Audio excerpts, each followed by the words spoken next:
स्वागत है आपका टेक्निकल एनालिसिस की एक और वीडियो में। आज की वीडियो में हम लोग बात करने वाले हैं 3 इंट्राडे स्टॉक के बारे में, जिसको आप कल यानी कि 17 जनवरी को ट्रेड करके एक अच्छा मोमेंट कैप्चर कर सकते हैं। तो इस वीडियो में हम लोग डिटेल एनालिसिस करेंगे और देखेंगे कि वो 3 इंट्राडे स्टॉक कौन से हैं जिसके अंदर हम लोगों को 17 जनवरी के दिन एक अच्छा मूव देखने को मिल सकता है और उसके पीछे की क्या लॉजिक रहेगी, हम लोग इन डिटेल्स डिस्कस करने वाले हैं। अगर आप एक ऑप्शन ट्रेडर हैं तो आप लोग के लिए हम निफ्टी की भी एनालिसिस करेंगे और देखेंगे कि निफ्टी में किस प्राइस से हम लोगों को बाइंग या सेलिंग देखने को मिल सकता है। तो वीडियो को लास्ट तक देखें। अगर आप हमारे चैनल पे फर्स्ट टाइम आए हैं तो गाइस चैनल को सब्सक्राइब कर लीजिए, बेल आइकन को दबा दीजिए, जिससे कि ये जो मैं रेगुलर एनालिसिस की वीडियो अपलोड कर रहा हूं आपके पास बहुत ही आसानी से मिलते रहे। तो चलो चलते हैं चार्ट्स पे और हम लोग ट्रेड के पीछे की लॉजिक को समझने का ट्राई करते हैं। गाइस जो हमारा सबसे पहला स्टॉक्स है ये है Torrent power limited. Torrent power limited आज अभी देखेंगे तो जो इसकी क्लोजिंग हुई है ये हुई है 1492 पे। और आज के दिन इसमें किस तरह से मोमेंट रहा है गाइस, आप देखेंगे कि जैसे ही प्राइस एक ये नैरो रेंज प्रीवियस डे में बना था, उसके बाद इसका ब्रेकआउट हुआ, प्राइस ने क्या किया, आपको एक नया हाई बनाते हुए यहाँ पे देखने को मिला है। ठीक है, तो कभी भी अगर इस टाइप से अगर एक कोई नैरो रेंज बनता है, उसके बाद गाइज आपको आइदर अपसाइड या डाउन साइड एक अच्छा मूव आप उस ट्रेड में कैप्चर कर सकते हैं। बस आपको क्या करना है कि उसको अपने वॉच लिस्ट में ऐड करना है और एक दिन पहले उसको ट्रैक करके रखना है। तो अभी हम लोग जिस तरह से प्री एनालिसिस कर रहे हैं, तो अभी हमारा कल के लिए जो प्लान ऑफ एक्शन होना चाहिए टोरेंट पावर लिमिटेड में वो ये होना चाहिए गाइस कि मान लीजिए कि अभी जो टोरेंट पावर के लिए रेजिस्टेंस है वो ये है गाइस कि 1515, मतलब 1515 रुपए का अभी इसके लिए एक रेजिस्टेंस है। नीचे साइड में अगर हम लोग सपोर्ट्स की बात करेंगे तो इसके लिए जो सपोर्ट्स है ये है 1460 रुपए। तो कल के दिन मान लीजिए कि प्राइस अगर ये सिमिलर प्राइस में अगर कहीं पे भी खुलता है, मतलब 1490 या फिर 1492 के आसपास कहीं पे भी अगर ओपन होता है, उसके बाद जिस तरह से स्टॉक्स आप देखेंगे कि एक हायर हाई बनाते हुए प्राइस ऊपर जा रहा है। ठीक है, तो हम लोग क्या करेंगे कि जैसे ही प्राइस सिमिलर प्राइस में कहीं पे भी अगर ओपन होगा, उसके बाद अगर ये 1515 के ऊपर कोई 15 मिनट की कैंडल्स क्लोजिंग दे देगा, हम लोग क्या करेंगे इसमें एक अपनी बाइंग की एंट्री बनाएंगे। स्टॉप लॉस हम लोग क्या करेंगे गाइज, स्टॉप लॉस हम लोग जो आज की क्लोजिंग है इसी के आसपास हम लोग अपना एक स्टॉप लॉस सेट करेंगे और हमारा जो टारगेट हो जाएगा पहला ये हो जाएगा 1560 रुपए का, और सेकंड टारगेट हम लोग को देखने को मिल सकता है गाइज ये हो सकता है 1580 रुपए का। अगर ट्रेंडी मार्केट अपने को देखने को मिलेगा तो ये आपको ये 2 लेवल्स बहुत ही आसानी से देखने को मिल सकता है टोरेंट पावर लिमिटेड में। अगर इस स्टॉक को डाउन साइड में आना होगा गाइस तो इसके लिए जो सपोर्ट्स हमने बताया 1460, ये आप देखेंगे कि अगर आप एक डाउन साइड से एक कोई ट्रेंड लाइन यहाँ पे ड्रॉ करते हैं, मैं आपको ड्रॉ करके बताता हूँ। ये जो हमने अभी गाइस आपके लिए ये ट्रेंड लाइन ड्रॉ किया है, ये ट्रेंड लाइन क्या कर रहा है, इसके लिए अभी सपोर्ट्स प्रोवाइड कर रहा है। जब भी आप देखेंगे कि ये ट्रेंड लाइन के पास आ रहा है, प्राइस क्या कर रहा है, बाउंस बैक करके ऊपर जा रहा है, तो ये क्या कर रहा है, इसके लिए एक सपोर्ट्स प्रोवाइड कर रहा है।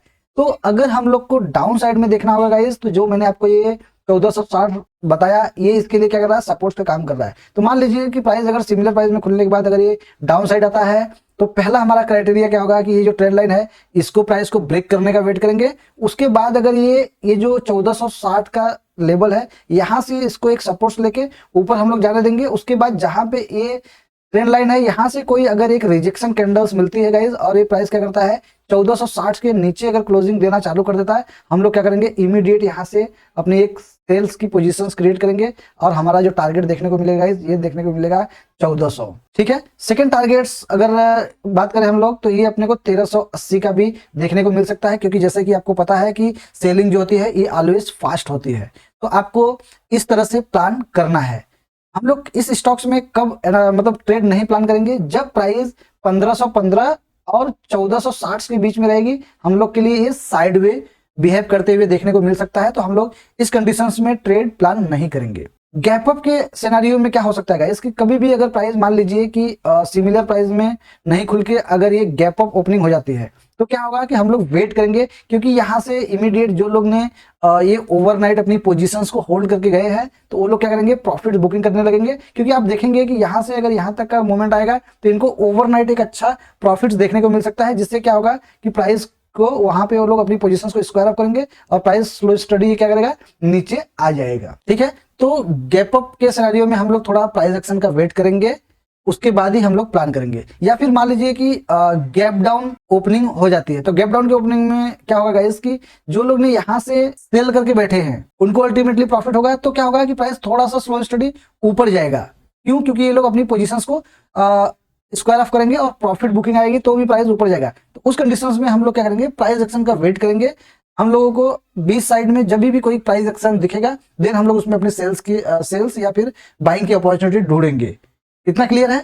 तो चलो अभी हम लोग सेकंड स्टॉक देख लेते हैं। गाइस जो हमारा सेकंड स्टॉक्स है ये है भारत डायनामिक लिमिटेड। अगर हम लोग इसकी क्लोजिंग की बात करेंगे तो इसकी क्लोजिंग हुई है 1201 रुपए पे और प्राइस आप देखेंगे कि कंटिन्यू एक साइडवे मतलब एक नैरो रेंज में मूव कर रहा है। आप देखेंगे कि ये नैरो रेंज में जब भी मूव करता है गाइस आपको एक अपसाइड में मोमेंटम देखने को मिल सकता है।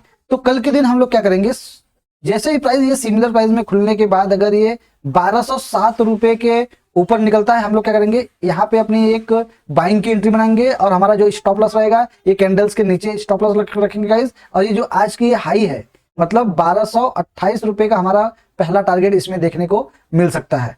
अगर उसके बाद प्राइस क्या करता है कि स्लो स्टडी नीचे आता है, देन उसके बाद अगर ये 1228 के ऊपर निकलता है देन आप वापस से क्वांटिटी ऐड ऑन कर सकते हैं और आपका जो सेकंड टारगेट हो जाएगा ये 1250। ये दो टारगेट्स के लिए आप भारत डायनेमिक में अपना ट्रेड इनिशिएट कर सकते हैं। अगर इस स्टॉक को डाउन साइड में आना होगा तो ये क्या करेगा कि ये जो रेंज बनी है इसके नीचे कोई 15 मिनट्स की कैंडल्स क्लोजिंग दे देता है। उसके बाद क्या करेगा, प्राइस थोड़ा ऊपर जाने का ट्राई करेगा। उसके बाद जैसे ही नीचे आएगा ये कैंडल्स लो ब्रेक होते ही अपने एक सेल्स की पोजीशंस क्रिएट करेंगे और हमारा जो टारगेट हो जाएगा गाइस ये 1160 रुपए का नीचे साइड में देखने को मिल सकता है। और सेकंड टारगेट हमको क्या मिल सकता है गाइस, ये 1140 का यहाँ पे सेकंड टारगेट मिल सकता है। स्टॉप लॉस हम लोग क्या करेंगे, ये जो आज की क्लोजिंग है इसी के आसपास हम लोग अपना एक स्टॉप लॉस रख लेंगे। अगर 1207 और 1190 के बीच में अगर ये स्टॉक रहेगा तो हम लोग क्या करेंगे, इसमें कोई भी ट्रेड प्लान नहीं करेंगे। इतना क्लियर है? क्योंकि आप गाइस अगर एक इंट्राडे ट्रेडर है या फिर आप एक स्कैल्पर है तो आपकी जो एनालिसिस होती है वो बहुत ही नीट एंड क्लीन और सिंपल होनी चाहिए। अगर आप इसको बहुत ज्यादा कॉम्प्लिकेटेड करेंगे तो क्या होगा कि आप कंफ्यूज हो जाएंगे। तो हम लोगों को ट्रेड को कॉम्प्लिकेटेड नहीं करना है, बस कंडीशंस को रेडी करना है। अगर मार्केट हमारे कंडीशंस के हिसाब से मूव करता है देन हमको अपना ट्रेड प्लान करना है। ठीक है, हमेशा आपको रिस्क कम लेना है और रिवार्ड एटलीस्ट 1:2 का प्लान करना है। तो चलो अभी हम लोग अपना तीसरा स्टॉक देख लेते हैं। गाइस जो हमारा तीसरा स्टॉक्स है ये है सुंदरम फाइनेंस लिमिटेड। अभी आप सुंदरम फाइनेंस लिमिटेड को देखेंगे तो जिसको क्लोजिंग हुई है ये हुई है 4486 पे। ठीक है, और आप देखेंगे कि ये स्टॉक्स अभी एक नेगेटिव ट्रेंड में शिफ्ट हो रहा है। अगर इसके रेजिस्टेंस की बात करेंगे तो इसके लिए जो रेजिस्टेंस है ये है 4708। क्योंकि आप देखेंगे कि मल्टीपल टाइम इस लेवल को मार्केट ने क्या हुआ है कि ब्रेक करने का ट्राई किया है लेकिन ब्रेक नहीं कर पाया है। और यहाँ से ही ये सेलर्स लोग ने क्या किया है कि अपने कंट्रोल में लेना चालू कर दिया है और प्राइस को 4446 पे आके क्लोजिंग दे दिया है। तो हम लोग क्या करेंगे, कल के दिन वेट करेंगे, प्राइस को थोड़ा ऊपर जाने देंगे। उसके बाद अगर ये जैसे ही नीचे साइड में आता है और 4450 के नीचे अगर कोई कैंडल्स क्लोजिंग दे देता है देन हम लोग क्या करेंगे, अपनी एक सेल्स का ट्रेड इनिशिएट करेंगे। और गाइस हमारा जो टारगेट हो जाएगा ये पहला टारगेट हो जाएगा 4300 का। एसएल्स की बात करेंगे तो ये जो कैंडल्स अप साइड में रिटेस्ट करेगा उसी कैंडल्स के ऊपर हम लोग एक छोटा सा स्टॉप लॉस प्लॉट कर लेंगे। ठीक है, अगर गाइस इस स्टॉक को अप साइड में निकलना होगा तो हम लोग इस स्टॉक में वेट करेंगे और जब तक प्राइस 4308 के ऊपर नहीं निकलता है तब तक हम लोग इसमें ओनली डाउन साइड का ही अपॉर्चुनिटी ढूंढेंगे और ट्रेड प्लान करेंगे। क्लियर है? तो चलो अभी हम लोग निफ्टी की भी एनालिसिस कर लेते हैं। गाइस निफ्टी के लिए हमने कल आपको क्लियर डिस्कस किया था कि निफ्टी के लिए जो रेजिस्टेंस है ये है 23,300 और नीचे साइड में हमने सपोर्ट्स की बात किया था गाइस, ये किया था 23,150 का। आप देखेंगे कि मैंने आपको कल की वीडियो में क्लियर बताया था कि प्राइस अगर जैसे ही 23,300 के ऊपर निकलेगा आपको एक बाइंग साइड का मोमेंटम देखने को मिलेगा। लेकिन आज प्राइस क्या हुआ कि निफ्टी ने एक गैप अप ओपनिंग हुई, जो हम लोग का टारगेट था आज का, वहां पे ही प्राइस क्या हुआ, ओपन हुआ और ये ओपन होने के बाद स्लो स्टडी ये नीचे आ गया।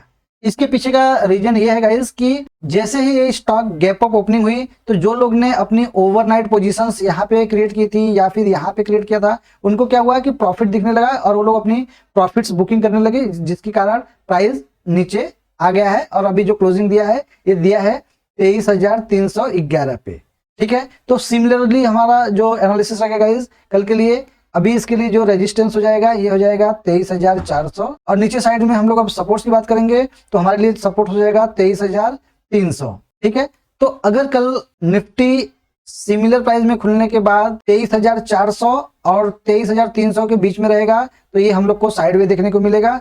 अगर प्राइस सिमिलर प्राइस में खुलने के बाद अगर ये अप साइड में निकलता है और 23,400 को ब्रेक करता है तो आपको एक अप साइड का मोमेंटम देखने को मिल सकता है, जो कि 23,525 का टारगेट यहाँ पे बहुत ही आसानी से निफ्टी में मूव एक आ सकता है।